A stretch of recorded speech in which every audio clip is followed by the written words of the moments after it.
بسم اللہ الرحمن الرحیم، السلام علیکم ورحمۃ اللہ وبرکاتہ۔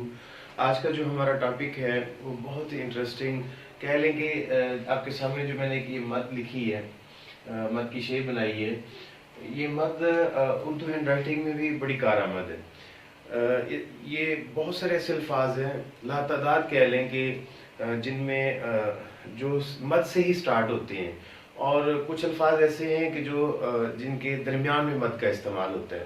تو یہ میں آپ کے سامنے اس کے اوپر پریکٹیکل کرنے لگا ہوں کہ یہ مد ہمیں کہاں کہاں استعمال آتی ہے، کہاں کہاں ہمیں لفظوں میں مدد دیتی ہے۔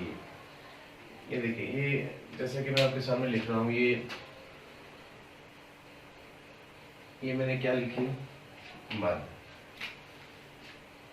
دیکھیں دوبارہ دیکھیں، یہ میں نے کیا لکھی، مد۔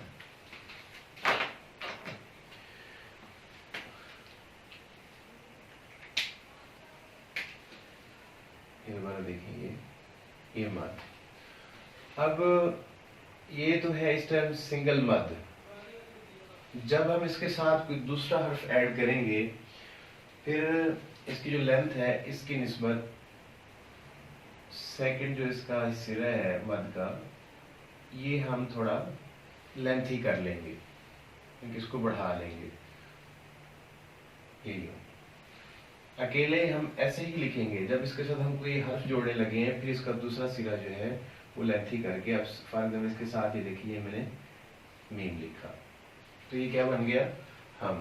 جبکہ ہمارے اسٹوڈنٹ ٹیچر بلکہ بورڈ پہ بھی وہ بھی اس طرح سے لکھ رہی ہوتی ہیں، یعنی کہ یہ دونوں سرے یہ مینشن کر دیتی ہیں، جبکہ یہ غلط ہے۔ اسی طرح یہ دیکھیں میں نے کیا لکھی ہے، مد کا دوسرا سرا لینتھ تھی، اس کے ساتھ پھر میم بنائے، تو یہ کیا لفظ بن گیا، میم۔ اسی طرح یہ پھر میں مد لکھ رہا ہوں، یہ دیکھیں مد کا دوسرا سرا لینتھ تھی، یہ دیکھیں اگر اس کے ساتھ آپ الف لگا دیں تو یہ کیا بن جاتا ہے، اہم۔ اسی طرح پھر یہ میں مد رائٹ کر رہا ہوں، یہ مد رائٹ کر کے اس کا دوسرا سرا پھر میں نے لینتھی چھوڑا ہے، اس کے ساتھ پھر میم لگا رہا ہوں، تو یہ کیا لفظ بن گیا، ٹین۔ میرے کہنے کا مطلب یہ ہے کہ یہ جو مد ہے، جہاں بھی آپ سمجھتے ہیں کہ یہ سرا میں یہ والا سرا میں لکھ کر اس سے لفظ بناؤں، تو اس کا مترادف جو طریقہ ہے وہ کیا ہے، مد۔ یعنی کہ جہاں آپ یہ شیپ بناتے ہیں وہاں یہ شیپ آئے گی مد والی۔ جیسے کہ لفظ ہے، یہ دیکھیں یہ مد، یہ جیم اور یہ رے، تو یہ کیا بن گیا، بنجر۔ اسی طرح یہ دیکھیں یہ مد دوسرا سرا پھر لینتھی، یہ جیم، یہ پھر رے، تو یہ کیا بن گیا، پنجرا۔ اسی طرح لفظ میں پنجم لکھنے لگا ہوں، یہ دیکھیے مد دوسرا سرا لینتھی، یہ جیم، جیم کے ساتھ میں نے کیا لکھا، میم۔ جبکہ اسٹوڈنٹس اس کو یہ یوں کر کے لکھ رہے ہوتے ہیں، تو یہ کیا ہے، غلط طریقہ ہے۔ یعنی کہ اس شیپ کی بدلے کون سی شیپ آئے گی، یہ مد کا استعمال ہوگا وہاں۔ اسی طرح لفظ ہے جیسے یہ دیکھیں یہ مد، یہ پھر یہ میم، یہ ہم بن گیا، اس کے ساتھ اگر آپ واو لگا دیں تو یہ کیا لفظ بن گیا، وہم۔ جیسے کہ لفظ ہے بیدار، اب اس میں مد کو کیسے استعمال کرنا ہے ہم نے، یہ دیکھیں اس کا سٹارٹ ہی مد ہے، یہ دیکھیں یہ میں نے مد کا دوسرا سرا لینتھی، اب یہ اور یہ دار۔ اور ایک چیز میرے سامنے آئی ہے، میں اس کو بھی ڈسکس کرتا جاؤں کہ جیسے میں نے بیدار لکھا، بے یہ دال، جبکہ دال کس کی شیپ میں ہے، رے کی شیپ میں ہے۔ یاد رکھیں جب دال کے ساتھ کوئی بھی حرف آتا ہے تو وہ دال کس کی شیپ میں آتا ہے، رے کی شیپ میں۔ اگر یہ اکیلا ہوتا جیسے لفظ ہے ڈر، در، تو پھر یہ دال اپنی شیپ میں آئے گا جو اس کی پراپر فارمیشن ہے۔ جبکہ یہ کسی جب حرف کے ساتھ ایڈ ہو کے آ جائے گا پھر یہ کس کی شیپ میں آئے گا؟ رے کی شیپ میں. جیسے لفظ ہے پیدا، یہ دیکھیں یہ مد اور یہ دال، پیدا.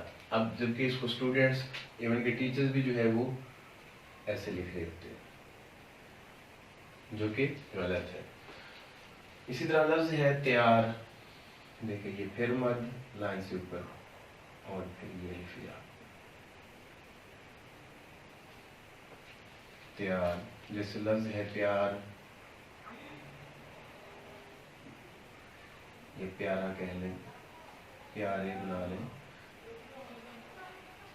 یہ پیار. اس طرح لفظ ہے جیسے ہفتہ، دنوں کے نام میں سے. اس میں ہفتہ لفظ کے اندر 2 دفعہ مد کا استعمال ہے. ایک تو سٹارٹ میں یہ مد، اس کے ساتھ فے کے ساتھ پھر مد. یہ میں دوبارہ لکھنے لگا ہوں اس کو، یہ مد، یہ فے، یہ پھر مد.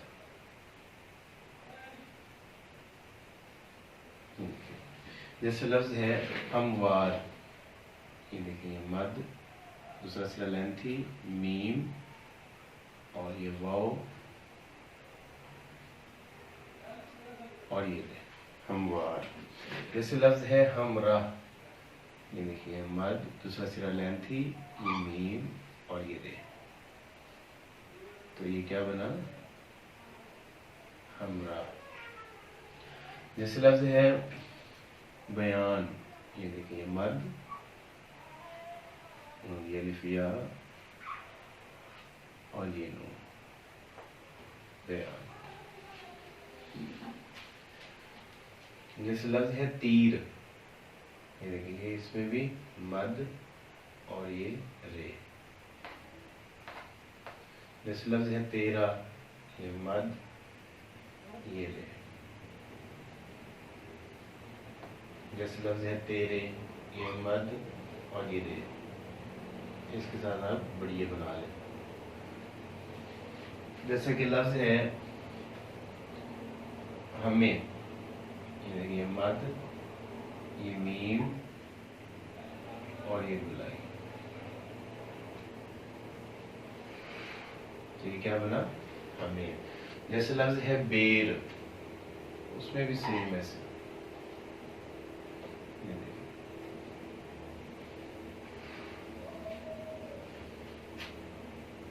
تو آپ جتنے لفظ آپ کے پاس موجود ہیں آپ اس پہ مد کا استعمال کریں جہاں مد کا استعمال ہوتا ہے. جتنی آپ کی ووکیبلری اسٹرانگ ہوگی ڈیفینیٹلی آپ الفاظ زیادہ بنائیں گے. اب اس کا جو طریقہ کار ہے بچوں کو سکھانے کا وہ یہ ہے کہ یہ سب سے پہلے جیسے میں نے یہ شیپ بنائی مد کی، اس طرح مد کی شیپ بنا کے پھر اس سے میں نے الفاظ بنائے. یہ تو میں نے ویسے چند الفاظ بنائے ایگزامپل کے طور پہ. آپ اردو کی بک کھول لیں تو بے شمار آپ کو الفاظ ایسے ملیں گے جہاں مد کا استعمال ہوگا. کیونکہ جب آپ کو یہاں تک سمجھ آ گئی ہے تو میرا نہیں خیال کہ آپ کو باقی الفاظ بھی محسوس نہیں ہوں گے کہ یہ مد سے لکھے ہوئے ہیں. تو کوشش کریں کہ آپ اس کو خود بھی سمجھیں، بچوں کو بھی سمجھائیں اسی طریقے سے. اور جیسے کہ میں نے پچھلی ویڈیو میں ایک بات کی تھی اس کو ریپیٹ کرنے لگا ہوں کہ جب آپ کوئی پیراگراف لکھتی ہیں، کچھ سوال کے جواب لکھتی ہیں تو اس میں بھی بہت سارے ایسے الفاظ ہیں جو مد کے استعمال سے آتے ہیں. تو وہاں بھی بچوں کو لکھتے ہوئے ایک دفعہ ان کو بتا دیا بیٹے دیکھیں یہ میں نے اس میں کچھ الفاظ ایسے ہیں جس میں مد کا استعمال ہوا ہے. جب آپ ان کو بتا دیں گے تو وہ غلطی سے بچ سکیں گے بچے. تو امید ہے کہ آپ کو یہ بہت زیادہ پسند آیا ہوگا مد کا استعمال. تو اس کی آپ پریکٹس کریں اور ڈھیروں الفاظ بنائیں اس سے. اور بچوں کو بھی اسی طرح سے جو ہے وہ بچوں کو مد لکھ کے مد لکھوا کے ان کو ایکٹیویٹی کروائیں کہ اس سے کون کون سے الفاظ بنتے ہیں. جب وہ خود سے لکھیں گے تو ان کو سمجھنے میں زیادہ آسانی ہوگی. اس کو آپ پریکٹس کریں اور اس سے اور بھی الفاظ بنائیں. اللہ پاک آپ سب کا حامی و ناصر ہو.